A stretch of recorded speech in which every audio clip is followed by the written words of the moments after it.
গত এক মাস ধরে কলকাতার নিউ মার্কেটের 150 থেকে 200 হকার তাদের জীবিকা বিসর্জন দিয়ে তাদের অধিকারের জন্য লড়াই করে যাচ্ছেন।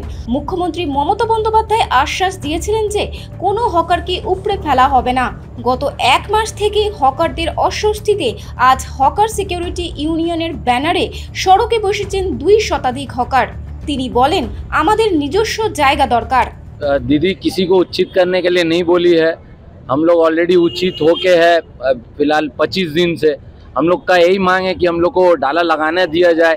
हम लोग पीछे करके पूरा रास्ता छोड़ के दीदी को हम खुद खड़ा होके बोला था कि हम लोग 3 लाइन हॉकर है, हम लोग 1 लाइन में बैठेंगे, पीछे करके पूरा लगाएंगे। मगर उसके बावजूद भी आज 25 दिन से हॉकर बन करके अपना दर पर दर भटक रहा है, कहीं से परमिशन नहीं मिल रहा है।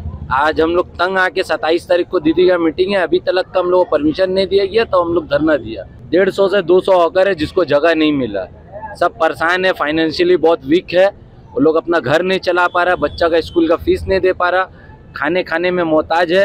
आज हम लोग ट्रेड यूनियन करते हैं टीएमसी का, तो हम लोग कहीं ना कहीं उन लोग को अपना पॉकेट से हेल्प कर रहे कि उन लोग का घर संसार चले, उन लोगों के पास खाने का पैसा नहीं है। আমরা এখানে 40-50 বছর ধরে হকারি করে আসছি।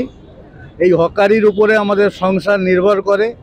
আজকে আমাদের যে সার্ভে হয়ে গেছে তারপরেও আমাদের এখানে 150 হকার এখনো পর্যন্ত পুনর্বাসন কিংবা কোনো জায়গা পায়নি, যার জন্য আমরা প্রশাসনের কাছে বারে বারে গেছি। আমাদের সাহেব আলী জেনারেল সেক্রেটারি উনি গেছেন, তা সত্ত্বেও এখনো পর্যন্ত আমাদের কোনো হকার জায়গা পায়নি।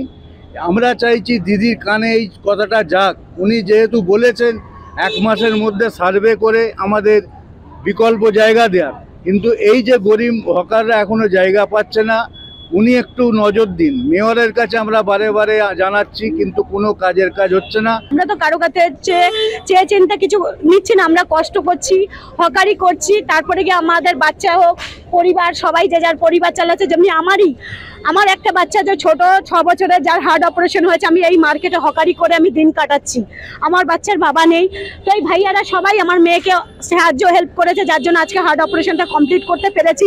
আজকে যদি আমি হকারি না করি, আমার বাচ্চাটাকে নিয়ে কিভাবে চালাবো, তার পড়াশোনা কিভাবে চালাবো? কালীঘাট মন্দিরের ওখানে যে যারা পুনর্বাসন দেওয়া হয়েছিল, তারা যারা হকার ছিলেন, তাদের ওই যতীন দাস পার্কে ওখানে পুনর্বাসন দিয়েছেন।